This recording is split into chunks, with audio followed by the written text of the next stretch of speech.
Olá pessoas, tudo bom? Então, aqui estamos na continuação do vídeo que saiu semana passada, que é sobre as entrevistas do processo seletivo do MEC. Então, a semana passada a gente falou sobre um pouquinho geral sobre o processo da entrevista e como se preparar para antes da entrevista. Nesse vídeo de agora a gente vai comentar sobre como é a entrevista de fato e o que fazer depois de você ter terminado a entrevista nos dias seguintes. Se você caiu de paraquedas, recomendo você assistir a playlist, que vai estar linkada em algum dos dois cantos. Eu nunca sei qual dos dois cantos que é. A playlist que eu estou comentando sobre todas as etapas do processo seletivo do MEC de pesquisa, que são bolsas de pesquisa disponibilizadas pelo governo japonês para quem quer tentar fazer mestrado ou doutorado aqui no Japão. E se você está acompanhando a sequência de vídeos, mas não viu a parte 1 sobre a entrevista, volta lá no vídeo e vê que está como parte 4.1 e aqui estamos na parte 4.2. Então, por que eu estou fazendo essas separações de parte 4.1, 4.2? Porque vocês pediram para fazer vídeos mais curtos, vocês preferiram assim. Então, como eu tinha gravado eles lá atrás, gravei um monte de uma vez, eu vou separando e dividindo eles aos pouquinhos, tá bom? Então, espero que as dicas sejam úteis para vocês. Lembrando que são experiências pessoais minhas e experiências que eu escutei dos outros, relatos que eu escutei dos outros, não são verdades absolutas em momento algum. Não significa porque aconteceu comigo que pode acontecer a mesma coisa com vocês. Então, é só um relato que a gente espera que seja útil para vocês, tá bom? E lembrando que qualquer informação oficial que vocês tenham dúvida, confira no consulado de vocês, que vocês vão fazer o processo seletivo. Isso é extremamente importante. E sim, eu vou falar isso em todos os vídeos, tá bom? Então, espero que vocês fiquem bem, que as dicas sejam úteis e segue no vídeo para um pouquinho mais de dicas.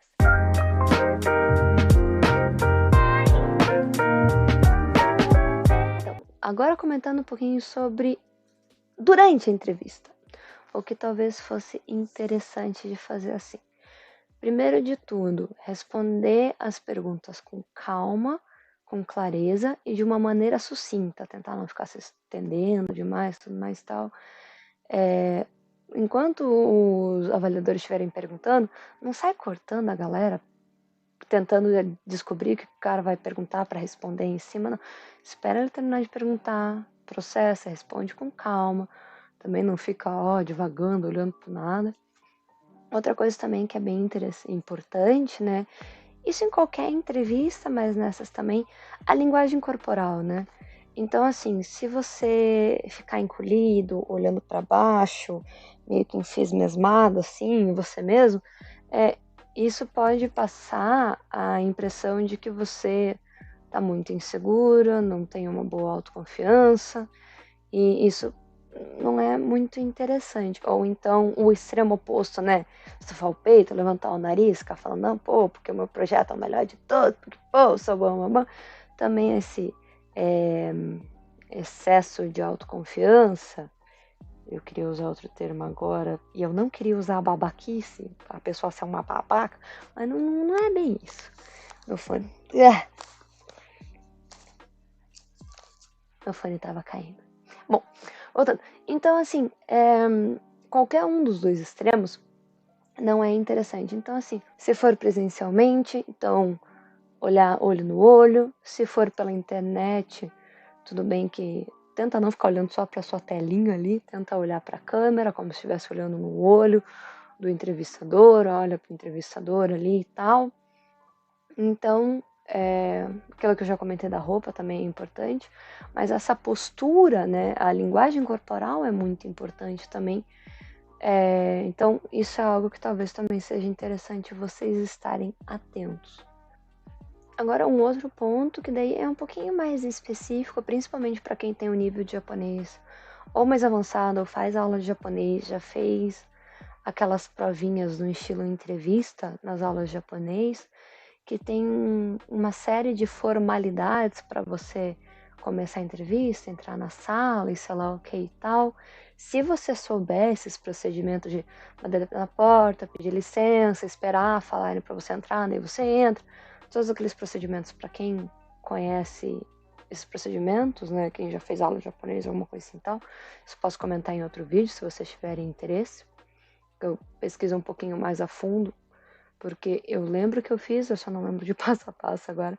Mas se vocês tiverem interesse, me avisem nos comentários que eu trago para vocês com bastante detalhezinho daí. Então, se vocês conhecerem isso, também já aproveita, já faz. Isso se for presencial. Se for online, não sei como é que estão os níveis de formalidade aqui no Japão com relação à entrevista online, que eu não cheguei a fazer aqui. Posso qualquer coisa perguntar para alguns colegas do laboratório que estão fazendo entrevista de emprego online, que daí para tentar trazer um pouquinho mais de informação para vocês, tá bom? Então, comenta aqui para mim se vocês querem que eu traga isso, tá? Mas se você já conhecer esses protocolos de formalidade japoneses para entrevistas, já aproveita, já faz, que eu acho que já é interessante, demonstra que você conhece mais a cultura. Um ponto bem específico agora eu quero pegar com vocês é caso os caras queiram pegar em alguma fraqueza sua ou cutucar alguma ferida para ver você tentando sair da situação. Comentar o que aconteceu comigo, né? Que foi o que eu comentei com vocês no começo do vídeo, que eu achei que eu não ia passar na entrevista. Tava indo de boa, perguntaram em inglês, daí a gente já tava conversando em português, daí eu tava explicando um pouquinho mais do meu projeto que eles estavam perguntando.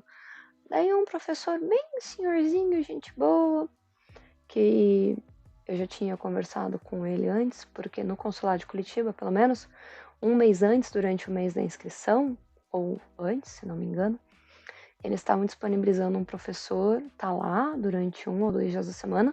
Você podia ir lá perguntar para ele, trocar umas ideias sobre o projeto de pesquisa.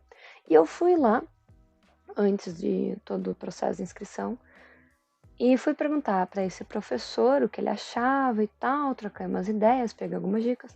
E foi esse mesmo professor que na minha entrevista foi lá e em mim, que ele sabia que era a minha dificuldade e de fato eu manteve essa dificuldade. O meu projeto de pesquisa ele foi muito amplo. Ele tipo tinha muitas possíveis ramificações e eu me empolguei e não consegui sintetizar isso, sabe? E deixar isso sucinto. E daí eles pegaram, falaram, né? Esse professor falou, né? A gente tá vendo aqui pelo teu histórico, tuas notas são boas, tanto na graduação quanto no mestrado. Por isso mesmo, a gente tava esperando bem mais o teu projeto, né? Na minha cabeça, o tempo parou, eu gelei, eu fiz assim, já era, agora sim que eu não passo mais nessa enhaca. Eu fiquei bem preocupada, vou ser bem sincera que eu fiquei bem desesperada. Na minha cabeça passou uns 10 minutos eu olhando pra além, tentando catar minha cara do tipo, sei lá. E eu não sei da onde me desceu na cabeça que eu só perguntei pro professor, falei, então o que o professor recomenda que eu poderia fazer para melhorar essa parte, né? Ele comentou que o problema tinha sido esse negócio de estar muito aberto, de não estar focado para um lado. Daí eu falei, de fato, esse projeto ele de fato pode ser aplicado em várias áreas, eu tenho interesse e tal. Ele falou, tá, mas em qual dessas áreas que você teria mais interesse em aplicar? Porque a minha área é química básica. Então a aplicação é lá para frente, mas eu poderia ter justificado isso melhor. Daí eu justifiquei ali, falei o que eu achava, o que eu gostaria de fazer. Mas saí, nossa, saí destruidaça da entrevista. Saí crente que não ia passar. Então, assim, já vi gente, como eu comentei antes, de perguntar, mas você tá indo pro Japão pra procurar marido? Então, assim, pode ser que aconteça de perguntarem algumas coisas que às vezes puxam, né? Ou de você olhar assim e falar, como é que eu saio disso agora? Por isso que eu disse que o preparo psicológico é tão importante para situações adversas vão acontecer o tempo todo. Você pode, numa ansiedade extrema, que nem eu, calcular todos os cenários possíveis e provavelmente nenhum deles vai acontecer. Então, não é esperar que saia tudo perfeito ou ter tudo calculado na cabeça. É você conseguir, se na hora tiver alguma situação adversa, pensar de uma maneira rápida para você conseguir sair dessa situação adversa da melhor maneira possível. Não é muito fácil, é meio complexo, por isso preparo psicológico, por isso treinar bastante é importante, mas saber que às vezes a gente vai tá numa saia justa e vai ter que dar um jeito de sair delas. Então, por isso que é importante se preparar bastante para esse momento, na minha opinião. Talvez porque tenha sido o que eu fiquei mais insegura, muito provavelmente, mas aí eu espero que vocês não se sintam tão inseguros nessa hora. Bom, agora falando o que fazer depois da entrevista. Melhor dica é: faça outras coisas. Não pilha com isso. Porque assim, pelo menos no meu ano, demorou mais ou menos um mês para a resposta da entrevista vir. Se a gente tinha passado, sido aprovado na entrevista ou não. Então, assim, como a pessoa ansiosa que sou, eu já estava praticamente morrendo, né? Só que assim, no meu caso, eu estava ainda no mestrado, então eu fiz o processo do MEXT enquanto eu estava no mestrado, e por sorte eu tinha um congresso bem nesse mês aí que eu tinha que ficar em espera. Tinha um congresso grande para ir em São Paulo. Então eu tinha que preparar paper, tinha que preparar pôster, tinha que preparar um monte de coisa, se arrumar para viagem. Então, tipo assim, eu tinha onde focar a minha cabeça. Então, assim, a melhor dica que eu posso dar para vocês é: desencana, porque senão, nossa, a ansiedade vai a mil, assim. Façam outras coisas e tal, e não adianta ficar mandando e-mail pro consulado, quando que vai vir a resposta, quando que vai vir a resposta, que não vai adiantar de nada. A resposta vai vir, provavelmente eles vão dizer ali que deve demorar mais ou menos um mês, um pouquinho mais, um pouquinho menos, para vir alguma resposta. Espera. Eu acho que é a melhor coisa que tem para fazer, e se distrai, vai fazer outras coisas, entendeu? Eu lembro que no meu caso, quando eu fui aprovada da entrevista, daí eles não só mandaram e-mail, como eles ligaram também.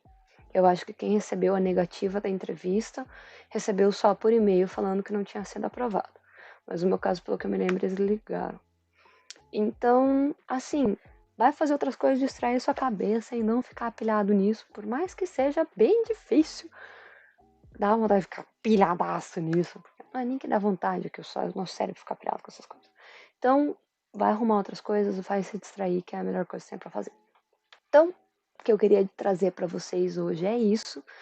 Então, algumas dicas gerais da entrevista, o que fazer antes, durante ou depois da entrevista, contar um pouquinho da minha experiência, como é que foi. Como eu disse para vocês, eu fiquei bem desacreditada quando eu recebi a notícia que eu passei, eu fiquei tipo, meu Deus! Então, assim, é desesperador, vou ser sincera. Então, assim, ele é um processo que puxa, é um processo estressante, que deixa com muita ansiedade. Se você já tem questões com ansiedade, né, é melhor você já procurar ainda mais suporte, porque te dá uma base legal para você conseguir encarar todo esse processo que é longo, que é burocrático, que é complexo, que gera ansiedade. Então, que gera uma autocobrança muito grande, cobrança externa também, né? Então, assim, vão mais tranquilos, mas vão muito bem preparados, também não achem que é brincadeira. Tipo, o japonês leva, como eu disse, questões de formalidade, questões de horário muito a sério. Então, se você está vindo para o país, que você sabe que já tem essas questões muito fortes, na hora da entrevista também, se você puder já ir com isso, com essas informações embaixo do braço, e soubesse portar dessa maneira, eu acho que é muito bem visto pelos olhos dos avaliadores daí, tá bom? Eu vou ficando por aqui. Se vocês tiverem qualquer dúvida, comentários, sugestões, feedbacks, críticas construtivas, quer mandar oi, qualquer coisa assim, coloca aqui embaixo. Uma coisa que eu não lembrei de falar em nenhum dos outros vídeos antes: se inscreve, aperta o sininho das notificações. A gente vai lançando os vídeos de tempinhos em tempinhos. Me segue no Insta, porque o Insta é o que eu mais posto as coisas. Então, provavelmente, quando sair vídeo novo, eu vou postar lá no Insta também. É @analontra, @ana_lontra. Então, segue lá, porque provavelmente lá que eu vou anunciar sempre que eu vou estar postando vídeo. De novo, a gente ainda não tem uma regularidade, um canal super fechado, sei lá o quê.